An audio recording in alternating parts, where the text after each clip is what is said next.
Baik, Assalamualaikum warahmatullahi wabarakatuh. Perkenalkan nama saya Rianto. Saya di sini kuliah di Universitas Pancasila Bekasi dengan prodi Teknik Informatika dengan NIM 3921221530. Perkenalkan nama saya Rianto. Mata kuliah dalam pembahasan kali ini adalah public speaking, di mana saya mengatakan bahwa ada plus dan minusnya pemindahan ibu kota negara.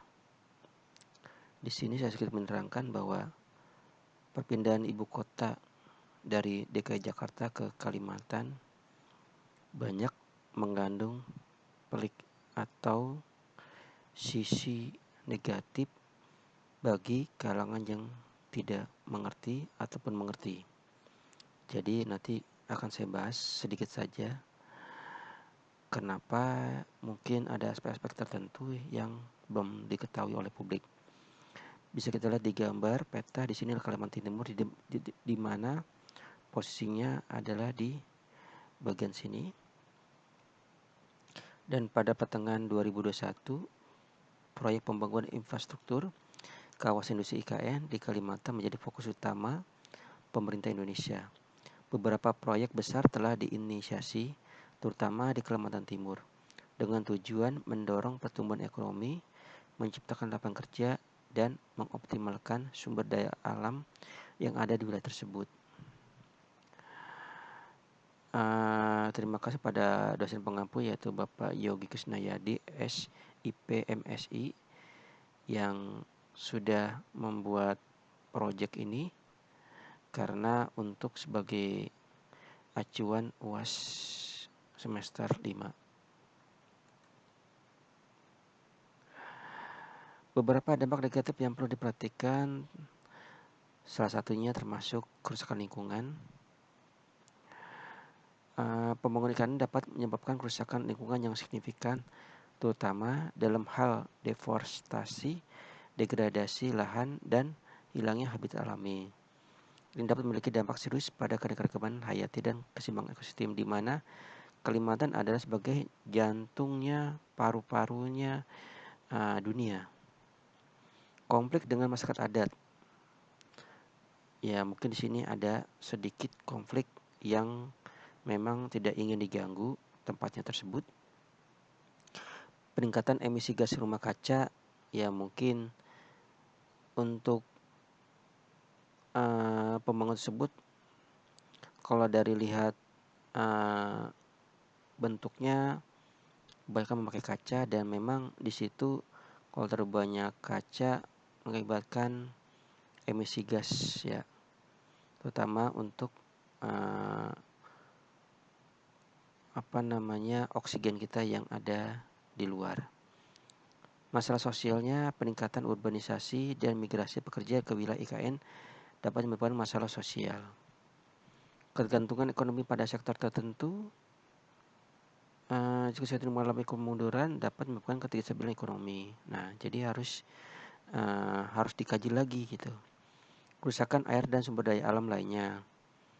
Ini mencemari air bila mana sumber alamnya itu mungkin bisa terkotori oleh proyek-proyek industri yang baru. Ketidaksetaraan ekonomi, karena kebanyakan di sana, setahu yang ada di informasi Google, itu tidak semuanya orang mampu, kebanyakan orang-orang biasa dan rumah-rumah adat lah gitu. Penting untuk menciptakan keseimbangan antara pembangunan ekonomi dan pelestarian lingkungan, serta hak dan kesejahteraan masyarakat lokal.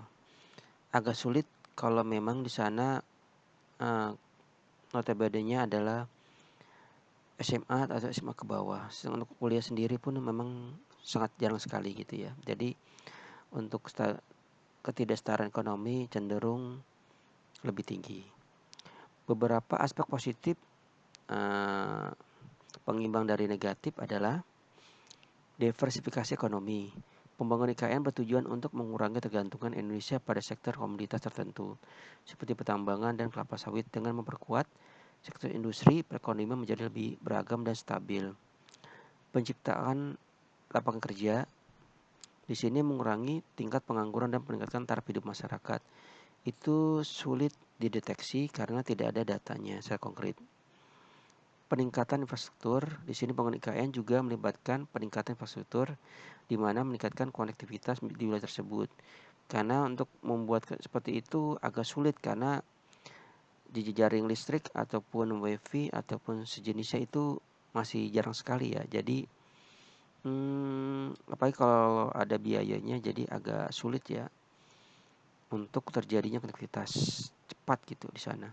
Pemberdayaan masyarakat lokal, sebagian besar proyek IKN terfokus pada pemberdayaan masyarakat lokal dengan melibatkan mereka dalam berbagai aspek proyek. Mungkin seperti ini bahasanya terlalu wah ya atau terlalu memudahkan gitu. Ternyata kan kebanyakan mereka kebanyakan pada buruh gitu ya. Artinya untuk seperti ini mungkin besar memakai tenaga luar gitu ya. Jadi untuk yang muda-muda ataupun yang biaya murah bisa jadi masyarakat lokal yang dipekerjakan. Pemanfaatan sumber daya alam secara berkelanjutan. Ini mungkin tidak mudah karena harus bertanggung jawab terhadap segala aspek ya. Kebanyakan kalau dilihat dari geografisnya ini berbahaya sekali ya bila terlalu dipaksakan gitu. Mungkin itu saja dari saya, sedikit gambaran baik dan buruknya pembangunan IKN di Kalimantan. Cukup sekian dari saya. Terima kasih. Wassalamualaikum warahmatullahi wabarakatuh.